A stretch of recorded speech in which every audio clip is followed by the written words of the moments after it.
തലമുറകളായി ജീവിച്ച മണ്ണിൽ നിന്നും ഇറങ്ങിപ്പോകേണ്ടി വരിക, അതും പ്രായമായ അമ്മമാരും കുട്ടികളും ഉൾപ്പെടുന്ന 7 കുടുംബങ്ങൾ.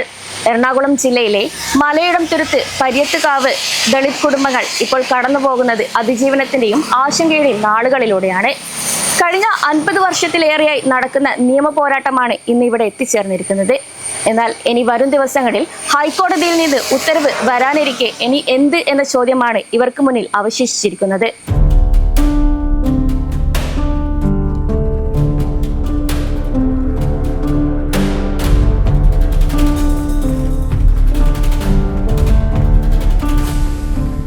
അഞ്ച് പതിറ്റാണ്ടിലേറെയായി ഈ മണ്ണിൽ സർവ്വതും സമർപ്പിച്ച് ജീവിക്കുന്നവരാണ് ഇവിടുത്തെ പാവപ്പെട്ട മനുഷ്യർ. എന്നാൽ 50-ലധികം വർഷങ്ങൾ ഇതേ മണ്ണിൽ ചോരയും നീരും ഒഴുക്കി ജീവിച്ചിട്ടും തലചായ്ക്കാൻ ഒരിടം സ്വന്തമെന്ന് ഉറപ്പിച്ചു പറയാവുന്ന ഒരു അവകാശരേഖ പോലും നേടിയെടുക്കാൻ ഈ ദളിത് കുടുംബങ്ങൾക്ക് കഴിഞ്ഞില്ല.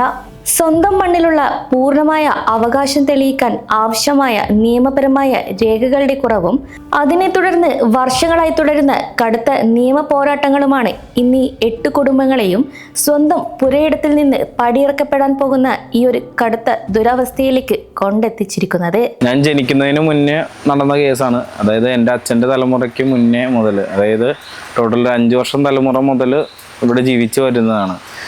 എൻ്റെ അച്ഛൻ്റെ തലമുറ മുതൽ കേസ് നടക്കുന്നതാണ്. എൻ്റെ അച്ഛൻ മരണപ്പെട്ടിട്ട് 9 വർഷമായി. അച്ഛൻ ഇവിടെ തന്നെയാണ് അടക്കം ചെയ്തേക്കുന്നത്. നമ്മൾ ഇപ്പോൾ ആവശ്യപ്പെടുന്ന വേറൊന്നുമല്ല, ഹൈക്കോടതി വിധി പോലെ തന്നെ ഈ ഓർഡർ പോലെ തന്നെ വേറൊരു വിധിയും കൂടി ഉണ്ട്, 19 ഏക്കർ അളക്കണം എന്നുള്ളൊരു വിധി. അതും കൂടി നടപ്പിലാക്കിയിട്ട് ഇതിൻ്റെ ബാക്കി കാര്യങ്ങൾ നോക്കുകയാണെങ്കിൽ ബെറ്റർ ആയിരിക്കും എന്നാണ് ഞങ്ങളുടെ സൈഡിൽ നിന്ന് പറയുന്നത്. കാരണം 19 ഏക്കർ പുറമ്പോക്ക് പണ്ടത്തെ എടപ്പള്ളി സ്വരൂപം വഴി നോക്കുമ്പോൾ പഴയ സർട്ടിഫിക്കറ്റ് PTR രേഖ പ്രകാരം എല്ലാം 19 ഏക്കറും പുറമ്പോക്കായിട്ടാണ് കിടക്കുന്നത്. അതുപോലെ ഈ കോടതി വിധി പോലെ തന്നെയുള്ള കോടതി വിധിയാണ് അതും. അപ്പോൾ അതിന് പ്രാധാന്യം നൽകാതെ ഇങ്ങനെ ഞങ്ങളെ ഇറക്കണം എന്നുള്ള രീതിയിൽ മാത്രം ഒരു തീരുമാനം എടുക്കുന്നത് വളരെ മോശമാണ്. എന്ന് വെച്ചാൽ 2 സൈഡും നോക്കണമല്ലോ. ഇപ്പം ഞങ്ങൾ ഇത്രയും വർഷമായിട്ട് ഞങ്ങളിവിടെ കിടക്കുന്നതാണ്. കിടക്കുന്നത് വെച്ചാൽ എല്ലാവരും കൃഷിയും കാര്യങ്ങളും പശു കെനൽസ് എല്ലാം ഇവിടെ തന്നെയാണ്.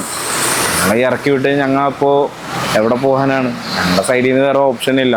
ഞങ്ങൾ വീട് പണിതതും എല്ലാ കാര്യങ്ങളും എന്ന് വെച്ചാൽ ലോണോ കാര്യങ്ങളോ കിട്ടില്ല.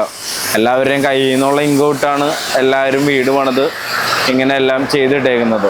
ഈ ഭൂമി തർക്കം തുടക്കമാവുന്നത് 1984-ലാണ്. ശങ്കരൻ നായർ എന്ന സ്വകാര്യ വ്യക്തി ഈ ഭൂമി തൻ്റേതാണെന്ന് കാണിച്ച് കോടതിയെ സമീപിച്ചതോടെയാണ് ഈ പ്രശ്നങ്ങൾക്ക് തുടക്കമാവുന്നത്. മുൻസിഫ് കോടതി മുതൽ സുപ്രീം കോടതി വരെ നീണ്ട 42 വർഷത്തെ നിയമ പോരാട്ടത്തിനൊടുവിൽ രേഖകളുടെ ബലത്തിൽ വിധി സ്വകാര്യ വ്യക്തിക്ക് അനുകൂലമായി മാറിയിരിക്കുകയാണ്. ഇവര് പറയുന്ന ചെറിയ കുടിലൊക്കെ പോലെയൊക്കെ ആണെങ്കിൽ നമുക്ക് കുഴപ്പമില്ല. ഇത്തരം വീടും കാര്യങ്ങളും പണിതപ്പോഴോ കാര്യങ്ങളോ ഞങ്ങൾക്ക് സ്റ്റേയോ കാര്യങ്ങളോ ഒന്നും കിട്ടിയിട്ടില്ല. ഇതുവരെയായിട്ടും ഒരു പേപ്പറോ കാര്യങ്ങളോ ഒന്നും പറഞ്ഞിട്ടുമില്ല, ഒന്നും ചെയ്തിട്ടില്ല. വീട് കാര്യങ്ങളോ ഒന്നും പഞ്ചായത്തിൽ നിന്ന് ഞങ്ങൾക്ക് ഈ കനാൽ പാലം, റോഡ്, കരിങ്കൽ കെട്ട്, ബാക്കിലൊരു കരിങ്കൽ കെട്ട്, വീടിന് മെയിൻ്റെനൻസ്, തൊഴുത്ത്, കറണ്ട് ബില്ല്, വാട്ടർ എല്ലാം ഞങ്ങൾക്ക് സർക്കാരിൽ നിന്ന് പഞ്ചായത്തിൽ നിന്ന് അനുവദിച്ചതാണ്. അപ്പോൾ ഇത് ഇങ്ങനത്തെ ഒരു സിറ്റുവേഷൻ ആണെങ്കിൽ അവരെങ്ങനെയാണ് അനുവദിക്കുക? ഇതും കൂടി ഒന്ന് നോക്കേണ്ട കാര്യമല്ലേ. എന്ന് വെച്ചാൽ നോർമലി ഇപ്പോൾ സർക്കാർ ഏറ്റെടുത്ത കേസാണെങ്കിൽ തന്നെ, അല്ലെങ്കിൽ ഇപ്പോൾ പുറമ്പോക്ക് ഭൂമിയിൽ അങ്ങനെ ചെയ്യാൻ പറ്റില്ല എന്നുള്ള രീതി ഉണ്ടാവണം. ഇപ്പോൾ ഞങ്ങൾ ഇത്രയും വർഷമായിട്ട് കറണ്ട് ബില്ല് അടയ്ക്കുന്നുണ്ട്, എല്ലാ വീടിനും നമ്പറും കാര്യങ്ങളും എല്ലാം ഉണ്ട്, വീടിൻ്റെ കരം കൊടുക്കുന്നുണ്ട്, എല്ലാം അടയ്ക്കുന്നുണ്ട്. അതിൻ്റെ ഇടയ്ക്ക് ഒരു വ്യാജരേഖയായിട്ട് വന്നിട്ട് നമ്മുടെ അടുത്ത് അങ്ങനെ പറയുമ്പോൾ നമുക്കൊന്നും ചെയ്യാൻ പറ്റില്ല. നിയമ പോരാട്ടങ്ങൾക്കും കോടതി വിധിക്കുമപ്പുറം ചോരയും നീരും ഒഴുക്കി ജീവിച്ച മണ്ണിൽ നിന്ന് പടിയിറങ്ങില്ലെന്ന് ഉറച്ച പ്രഖ്യാപനത്തിലാണ് ഈ 8 കുടുംബങ്ങളും. ഈ മാസം തന്നെ ഇവരെ ഒഴിപ്പിക്കണമെന്ന് പെരുമ്പാവൂർ മുൻസിഫ് കോടതിയുടെ കർശന ഉത്തരവ് നിലനിൽക്കുമ്പോഴും ജീവൻ കൊടുത്തും ഈ മണ്ണിൽ തന്നെ തുടരുമെന്നാണ് ഇവർ പറയുന്നത്. അധികാരത്തിന്റെ ബലത്തിൽ നാളെ ഈ മണ്ണിൽ നിന്ന് അടിച്ചിറക്കാൻ ശ്രമിച്ചാലും ഈ മണ്ണിൽ തന്നെ കിടക്കുക എന്ന കടുത്ത നിലപാടും ഈ കുടുംബങ്ങൾ സ്വീകരിച്ചു. ഇപ്പോൾ 75 നടന്ന കേസിൽ 85 ആയപ്പോഴത്തേക്ക് ഒരു കള്ളാധാരം വെച്ചിട്ട് ഞങ്ങളുടെ സ്ഥലം എന്ന് പറയുമ്പോൾ ഞങ്ങൾ അന്ന് വെല്ലിച്ചന്മാരാണ് കേസ് നോക്കിയത്. ആ സമയത്ത് തന്നെ ഞങ്ങൾ ഈ ലാസ്റ്റ് 22 കേബിള് ഞങ്ങളുടെ ജനറേഷൻ അറിഞ്ഞത് കേസിന് ഇങ്ങനെയാണ്, സിറ്റുവേഷൻ ഇങ്ങനെയാണെന്ന് അറിഞ്ഞത്. അതിന് മുന്നേ മുതൽ കേസ് നടക്കുന്നുണ്ട്. കേസിൻ്റെ വിധിഗതികളെല്ലാം അറിഞ്ഞത് ഞങ്ങൾ ഈ 22 ആയപ്പോഴാണ് ഞങ്ങൾ അറിഞ്ഞത്. അതുവരെ വെല്ലിച്ചനെ നോക്കിക്കൊണ്ടിരുന്ന വെല്ലിച്ചനെ പറഞ്ഞ് പറ്റിക്കുകയായിരുന്നു വക്കീല്. എറണാകുളത്തായിരുന്നു ഹൈക്കോടതിയിലായിരുന്നു വക്കീല് കേസ് പറഞ്ഞ് പറ്റിച്ച് കുഴപ്പമില്ല എന്നുള്ള രീതി പറയും. വെല്ലിച്ചൻ ക്യാഷ് കൊണ്ടുപോയി കൊടുത്തു. ഞങ്ങളുടെ നിന്ന് എല്ലാവരെയും പിരിച്ച് കാശ് കൊണ്ടുപോയി കൊടുത്തിട്ട് വെല്ലിച്ചൻ കേസ് വക്കീൽ പറയും കുഴപ്പമില്ല അയ്യപ്പോൾ അങ്ങനെ പറയുമ്പോൾ വെല്ലിച്ചൻ അത് കേട്ട് തിരിച്ചും കൊണ്ടുവരും. ഞങ്ങളുടെ അടുത്ത് തന്നെ പറയും. ഞങ്ങൾ അതിനെക്കുറിച്ച് അപ്ഡേഷൻസോ കാര്യങ്ങളോ അങ്ങനെ ശ്രദ്ധിച്ചില്ല. പിന്നെ വെല്ലിച്ചനെല്ലാം ഇങ്ങനെ പറയുമ്പോൾ നമ്മളും അച്ഛൻ്റെ ചേട്ടനാണ്, അപ്പോൾ അതിനനുസരിച്ച് നമ്മൾ കേൾക്കുള്ളൂല്ലോ. ആ ഒരു ബഹുമാനം കൊടുക്കുന്നതുകൊണ്ട് നമ്മൾ അങ്ങനത്തെ രീതിയിൽ തന്നെ നിൽക്കുള്ളൂ. നമ്മൾ പിന്നീടാണ് ഇങ്ങനെ ഈ ഒരു ലാസ്റ്റ് സിറ്റുവേഷനിലാണ് ഞങ്ങൾ അറിഞ്ഞത്. കാര്യമായിട്ടും ഇങ്ങനത്തെ ഒരു സിറ്റുവേഷനാണ് വന്നെ പൊളിച്ചുകൊണ്ട് പോവുകയാണ്, ഇതിപ്പോൾ അവർക്കാണ് വിധി എന്നുള്ള രീതി അറിഞ്ഞത്. പിന്നീട് ഇതിനെക്കുറിച്ച് ഇറങ്ങിയപ്പോഴാണ് അറിഞ്ഞത് ഇത് ഇങ്ങനത്തെ ഒരു സിറ്റുവേഷനിൽ കിടക്കണമെന്നാണ്. അതിനിടയ്ക്ക് ഇവർ വ്യാജ പ്രമാണം ഉണ്ടാക്കി. അതൊക്കെ ഞങ്ങളുടെ സൈഡിൽ നിന്ന് അറിയുന്നത്. എന്നാൽ ഇതിനു പിന്നിൽ വലിയൊരു ചതിയുണ്ടെന്നാണ് കുടുംബങ്ങൾ ആരോപിക്കുന്നത്. ശങ്കരൻ നായർ എന്ന വ്യക്തി വ്യാജരേഖകൾ ഉണ്ടാക്കിയാണ് കോടതിയെ തെറ്റിദ്ധരിപ്പിച്ചതെന്ന് ഇവർ ഉറപ്പിച്ച് വിശ്വസിക്കുന്നു. ഞങ്ങൾ എങ്ങനെയാണോ ഇത്രയും നാളും നേരിട്ടത് അതുപോലെ തന്നെയാണ് നേരിടുകയുള്ളൂ. എന്ന് വെച്ചാൽ നമ്മുടെ സൈഡിൽ നിന്നുള്ള നമ്മൾ ഇത്രയും വർഷമായിട്ട് നിൽക്കണം. കഴിഞ്ഞ തവണ വന്നപ്പോഴായാലും കണ്ടത് എന്തായാലും ഇപ്പം നമ്മൾ നോർമലി എല്ലാ ന്യൂസുകാരും കവർ ചെയ്ത കാര്യമാണ്. എങ്ങനെയൊക്കെ ഞങ്ങളെ ഉപദ്രവിച്ചു, എങ്ങനെയൊക്കെ വലിച്ചഴിച്ചു, ചേച്ചിമാരെയൊക്കെ എങ്ങനെ കൊണ്ടുപോയെന്നൊക്കെ എല്ലാവരും കണ്ട കാര്യമാണ്. അതുപോലെ തന്നെയാണെങ്കിലും ഞങ്ങൾ എങ്ങനെയായാലും ഈ മണ്ണ് വിട്ടെന്തായാലും ഇറങ്ങില്ല. ഇപ്പോൾ ചാവേണ്ട വന്നാലും ഞങ്ങൾ മണ്ണ് വിട്ടെന്തായാലും ഇറങ്ങില്ല. 100% ഉറപ്പുള്ള കാര്യമാണ്. നിയമ പോരാട്ടം ഇനിയും തുടരും. ഈ കുടുംബങ്ങൾക്ക് നീതി ആവശ്യമാണ്. തോറ്റുകൊടുക്കാൻ ഈ കുടുംബങ്ങളും തയ്യാറല്ല. കാരണം ഇത് കേവലം ഒരു ഒഴിപ്പിക്കൽ നടപടിയല്ല, മറിച്ച് 5 പതിറ്റാണ്ടുകളായി ഇവർ വിശ്വസിച്ച നീതിക്ക് വേണ്ടിയുള്ള ഒരു പോരാട്ടം തന്നെയാണ്. നിയമത്തിൻ്റെ എല്ലാ പഴുതുകളും ഉപയോഗിച്ച് ഇനിയും ഈ പോരാട്ടം മുന്നോട്ട് കൊണ്ടുപോകാനാണ് ഇവരുടെ തീരുമാനം. ഈ 7 കുടുംബങ്ങളെ ഒരു കാരണവശാലും സർക്കാർ കൈയൊഴിയില്ല എന്ന് ഞാൻ ഈ സഭയ്ക്ക് ഉറപ്പ് നൽകുകയാണ്. സാറേ, ഇത് 2 സ്വകാര്യ വ്യക്തികൾ തമ്മിലുള്ള കേസാണ്. സുപ്രീം കോടതി പോയി ബഹുമാനപ്പെട്ട റവന്യൂ മന്ത്രി അതിനെ സംബന്ധിച്ചുള്ള വിശദീകരണം മുഴുവൻ നൽകി. പ്രൈവറ്റ് കേസാണ്. പക്ഷേ 14 പ്രാവശ്യം ഇതിനു മുൻപ് ഈ റിക്കവറി പ്രൊസീഡിങ്സുമായിട്ട് അവിടെ എവിക്ഷൻ നടപടികളുമായിട്ട് അവിടെ ചെന്നിട്ടുണ്ട്. കോടതിയുടെ നിർദ്ദേശപ്രകാരമാണ്. നമ്മൾ സത്യപ്രതിജ്ഞ ചെയ്തതിന്റെ അടുത്ത ദിവസമാണ് 15ാമത്തെ പ്രാവശ്യമാണ് അവിടെ ചെല്ലുന്നത്. ലാസ്റ്റ് പ്രാവശ്യം അവിടെ സംഘർഷം ഉണ്ടായി. ഞങ്ങൾ അപ്പം തന്നെ ഇടപെട്ടു. എറണാകുളം ജില്ലയുടെ കൂടി ചുമതലയുള്ള മന്ത്രി റോജി എം ജോൺ അവരുടെ യോഗം വിളിച്ചു ചേർത്തു, നടപടികൾ സ്വീകരിക്കാൻ പറഞ്ഞു. അതേ അവസരത്തിൽ അഡ്വക്കേറ്റ് ജനറൽ മുഖേന ഹൈക്കോടതിയിൽ നിന്ന് 2 ആഴ്ച സമയം വാങ്ങിച്ചു. റോജി എം ജോൺ ബഹുമാനപ്പെട്ട എറണാകുളം ജില്ലയിൽ നിന്നുള്ള മന്ത്രിയെയും അവിടുത്തെ MLA-യെയും ഞങ്ങൾ ചുമതലപ്പെടുത്തിയിട്ടുണ്ട്. രമ്യമായി ആ വിഷയത്തിൽ പരിഹാരം ഉണ്ടാക്കും. അവർക്ക് ഭൂമി കൊടുത്ത് അവർക്ക് വീട് നിർമ്മിച്ചു കൊടുക്കാൻ സർക്കാർ പ്ലീസ് അവർക്ക് സ്ഥലം കൊടുത്ത് വീട് നിർമ്മിച്ചു കൊടുക്കാൻ തയ്യാറാണ് എന്നൊരു സർക്കാർ അറിയിച്ചിട്ടുണ്ട്. അവർ ആ വിഷയം അംഗീകരിച്ചിട്ടുണ്ട്. കൂടെ ഉണ്ടാവുന്നത് നല്ലതാണ്, ഞങ്ങൾക്ക് കുഴപ്പമൊന്നുമില്ല. ഞങ്ങൾ അന്നിപ്പോൾ പറഞ്ഞായിരുന്നു, സർക്കാരിൻ്റെ സൈഡിൽ നിന്ന് പറഞ്ഞായിരുന്നു, കുടിയൊടുപ്പ് വേറൊരു സ്ഥലം വാങ്ങിച്ച് അത് ഞങ്ങളായിട്ട് ചർച്ചയിൽ വരുമോ ഞങ്ങളായിട്ട് സംസാരിക്കുകയോ ഒന്നും ചെയ്തിട്ടില്ല. ആകെ ഒറ്റ പ്രാവശ്യമാണ് സംസാരം വന്നിട്ടുള്ളൂ. അന്ന് കളക്ട്രേറ്റിൽ വെച്ച് ഞാൻ ഫാമിലി മെമ്പേഴ്സാണ് അന്ന് പോയത്. അവർ വന്ന് സംസാരിച്ചപ്പോഴായാലും അവരുടെ അടുത്ത് പറഞ്ഞത് എന്താണെന്ന് വെച്ചാൽ ഈ കുടിയെടുപ്പിൻ്റെ കാര്യങ്ങളൊന്നും പറഞ്ഞില്ല. ഞങ്ങൾ അന്നും ആവശ്യപ്പെട്ടത് 19 ഏക്കർ അളക്കണമെന്നാണ്. അത് കഴിഞ്ഞ് തുളസി മേഡം വന്നായിരുന്നു. തുളസി മേഡം വന്നപ്പോഴും ഞങ്ങൾ ഈ 19 ഏക്കർ അളക്കണമെന്നുള്ള ആവശ്യമാണ് പറഞ്ഞത്. അന്നപ്പോൾ റവന്യൂ മന്ത്രിയായിട്ട് സംസാരിച്ചിട്ട് കാര്യങ്ങൾ തീരുമാനിക്കാം, കാര്യങ്ങൾ നീക്കാമെന്നാണ് ഞങ്ങൾക്ക് ഉറപ്പ് വന്നിട്ട് പോയത്. അതിനിടയ്ക്ക് ഞങ്ങൾ ട്രിവാൻഡ്രം പോയി ഞങ്ങൾ കണ്ടായിരുന്നു. അപ്പോഴും ഞങ്ങൾ ഈ 19 ഏക്കർ അളക്കണം, അത് പുറംപോക്കാൻ തെളിയിക്കാനുള്ള കാര്യങ്ങൾ നോക്കണം എന്നുള്ള രീതി തന്നെയാണ് ഞങ്ങളും സംസാരിച്ചത്. ഞങ്ങൾ ഈ പുനരധിവാസത്തിൻ്റെ കാര്യമൊന്നും സംസാരിച്ചില്ല. പക്ഷേ അവിടെ സംസാരം വന്നപ്പോൾ നേരെ തിരിഞ്ഞു. ഞങ്ങൾ സമ്മതിച്ചു, പുനരധിവാസത്തിന് സമ്മതിച്ചു. ഞങ്ങൾ ഒരിക്കലും അങ്ങനെ പോലും ചിന്തിച്ചിട്ടും കൂടിയില്ല. കാരണം ഇത്രയും നാളും ഇവിടെ കിടന്ന് ഇവിടെ കാരണന്മാരുൾപ്പെടെ എല്ലാവരെയും മറവ് ചെയ്തേക്കുന്നത് ഇവിടെ തന്നെയാണ്.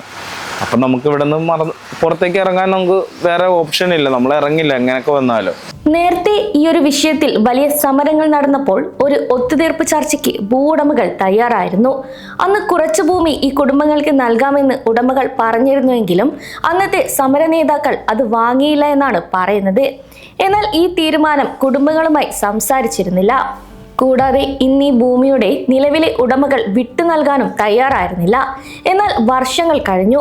ഇന്ന് ഒരേ തീരുമാനങ്ങൾ വരുമ്പോഴും യഥാർത്ഥത്തിൽ ഈ കുടുംബങ്ങൾ അത് അറിയുന്നുണ്ടോ? സമര നേതാക്കൾ അന്ന് ഭൂ ഉടമകളുമായി ചർച്ച നടത്തിയപ്പോൾ ഈ പാവപ്പെട്ട മനുഷ്യരുടെ അഭിപ്രായം തേടിയിരുന്നു. ഞങ്ങളുടെ അടുത്ത് ഈ പറയുന്ന ഓപ്ഷൻസ് ഞങ്ങളുടെ അടുത്ത് എന്ന് വെച്ചാൽ ഞങ്ങൾ ഈ 7 ഫാമിലിയിലെ ഒറ്റ മെമ്പേഴ്സിൻ്റെ അടുത്തും ഈ കാര്യങ്ങളോ ഒന്നും പറഞ്ഞിട്ടില്ല. സമരസമിതിയുടെ അടുത്തും പറഞ്ഞിട്ടില്ല ഈ 40 സെൻറ്റിൻ്റെ കാര്യം. 40 സെൻറ്റിൻ്റെയോ ഇങ്ങനെ ഇത്ര തരാം അങ്ങനത്തെ സംസാരമോ കോംപ്രമൈസോ ഒന്നും സംസാരിച്ചിട്ടില്ല. ഒരു തവണ സംസാരിച്ചത് സ്റ്റേഷനിൽ വെച്ചായിരുന്നു. അന്ന് പോലീസുകാരും ഉണ്ടായിരുന്നു, പഴയ MLA എല്ലാവരും ഉണ്ടായിരുന്നു. അപ്പോഴവരുടെ അടുത്ത് സംസാരിച്ചപ്പോൾ അവർ പറഞ്ഞത് അവർക്ക് ഹൈക്കോടതി വിധിയുണ്ട്, നിങ്ങൾക്കൊരു തുണ്ട് ഭൂമി പോലും തരില്ല എന്നുള്ള രീതിയാണ് അന്ന് പറഞ്ഞ് അവർ ഇറങ്ങിപ്പോയത് മീറ്റിങ്ങിൽ നിന്ന്. അവർ പിന്നെ തിരിച്ച് ഇങ്ങനത്തെ ഒരു ഓപ്ഷൻ ഇടുമ്പോൾ നമ്മളെങ്ങനെ ഏതാ വിശ്വസിക്കുക? ഞങ്ങളുടെ അടുത്ത് സംസാരിച്ചിട്ടില്ല. പുറത്ത് സംസാരം നടക്കുന്നുണ്ട്, നിങ്ങളുടെ അടുത്ത് അങ്ങനെ പറഞ്ഞിട്ടുണ്ട് ഇങ്ങനെ പറഞ്ഞിട്ടുണ്ട്. ഞങ്ങളുടെ അടുത്ത് സംസാരിച്ചിട്ടില്ല. ഞങ്ങൾ സംസാരിക്കുമ്പോൾ ഞങ്ങൾക്ക് അറിയാൻ പറ്റുള്ളൂ. സമരസമിതിയുടെ അടുത്ത് സംസാരിച്ചിട്ടില്ല. സമരസമിതിയുടെ അടുത്ത് സംസാരിച്ചാലും നമ്മുടെ അടുത്ത് എന്തായാലും കമ്മ്യൂണിക്കേഷൻ വരും. എന്തായാലും അവരുടെ അടുത്ത് സംസാരിച്ചിട്ടില്ല ഇങ്ങനത്തെ കാര്യം. 3 സെൻറ്റ് 10 സെൻറ്റ് അങ്ങനെയായിട്ട് തരാനുണ്ടെങ്കിൽ പഴയ കാലത്തായാലും നടക്കുമായിരുന്നു. ഇപ്പോൾ നേരത്തെ സർക്കാർ ഇരുന്ന കാലത്തായാലും ഈ പറയുന്ന പുനരധിവാസം എന്നുള്ള രീതിയിലാണെങ്കിൽ നടക്കുമായിരുന്നു. നമുക്കതല്ല ആവശ്യം. നമ്മൾ ഇപ്പോൾ കർണന്മാരെ അടിക്കിയ മണ്ണും അമ്പലവും ഉണ്ട്, സർപ്പക്കാവുണ്ട്, എല്ലാം ഉണ്ട്. നമ്മളത് ആരാധനയും കാര്യങ്ങളൊക്കെ ആയിട്ടാണ് നടക്കുന്നത്. അപ്പോൾ അത് മാറ്റി വെച്ചിട്ട് നമ്മൾ വേറെ എവിടെ പോയാലും നമുക്കൊരു ഇത് വേണ്ട. ഇത്രയും വർഷമായിട്ട് കിടന്നു. ഇപ്പം എനിക്കിപ്പോൾ 28 വയസ്സായി. ഞാൻ ജനിച്ചു വളർന്നതൊക്കെ ഈ മണ്ണിൽ തന്നെയാണ്. നമ്മളപ്പോൾ ഇവിടുന്ന് വേറൊരു സ്ഥലത്തേക്ക് മാറുമ്പോൾ അതിനുള്ള ഒരിത് വേണ്ടേ?